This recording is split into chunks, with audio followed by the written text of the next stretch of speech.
لیکن کیا کیا جائے کہ اب لوگ تو دنیا والوں کو تو یہی پتہ ہے نا کہ جو ظاہر میں جو نظر آتا ہے بس وہی سب کچھ ہے۔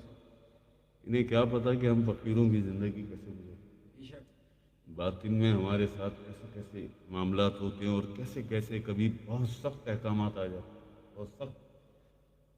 اور وہ جو بادشاہوں کا بادشاہ اللہ بادشاہ، وہ 24 کیرٹ مانگتا ہے، وہ کہتا ہے کمی نہیں، ایسا حکم دیا ہے ویسا ہی کام ہونا چاہیے، ہے جی۔ اب یہ کوئی دنیا کا تو کوئی بادشاہ ہے نہیں، یہ تو بادشاہوں کا، کائناتوں کا، زمینوں آسمانوں کا، سارے جہانوں کا مالک ہے جی۔ کوئی حکم آ جائے تو پھر کام تو ویسا ہی کرنا ہوگا نا۔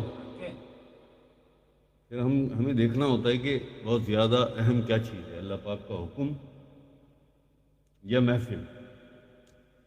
تو حکم مقدم ہے نا، اللہ پاک کا حکم مقدم ہے نا۔ محفل تو پھر یہ ہوتا ہے نا کہ بھئی محفل تو ہم 4 دن بعد پھر کر لیں گے، لیکن یہ حکم جو ہے اس کا اگر وقت نکل گیا تو پھر ہم جواب دینے کے قابل بھی نہیں ہے بھائی۔ پوچھ لیا اگر کہ دیا تھا کیا ہوا اس کو۔ اور یہ باطن کے معاملات ایسے ہوتے ہیں کہ وقت نہیں ملتا ہے ان میں وقت نہیں ملتا ہے۔ ایک آدھا ہفتے کو میں میرے خیال ہے 10:30 بجے رات کو سوتا ہوا اٹھا، 10:30 کا ٹائم تھا۔ یہ تم نے محفل ختم کی تھی، 10 بجے شروع کرتے ہو نا محفل، 10:30 بجے محفل ختم ہوئی ہے تو میں اٹھا، کب کا سویا ہوا، دوسری رات کا سویا ہوا۔ اتنا زیادہ پریشر تھا۔ یہ کراچی والا جو معاملہ تھا، لوگوں کو کیا پتا کہ پیچھے اللہ پاک کا جو نیٹ ورک ہے باطن میں، وہ کس طرح کام کرتا ہے۔ اور ہم چاہتے بھی نہیں یار کسی کو پتا ہو، ہم چاہتے بھی نہیں۔ یہ تو وہی بات ہوئی نا، یہ نفی کا فارمولہ تو ختم ہو گیا نا، اپنی نفی۔ یہاں تو روحانیت کی بنیادی شرائط میں سے ایک بہت بڑی شرط یہ بھی ہے کہ اپنی نفی۔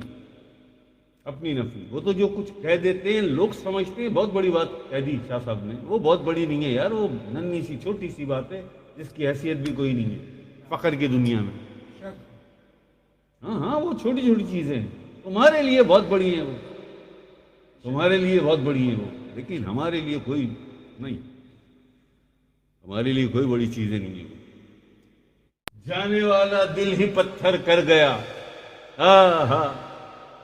جانے والا دل ہی پتھر کر گیا، پھر کسی کو دیکھ کے دھڑکا نہیں۔ تو اپنا دل ایسا بنا لینا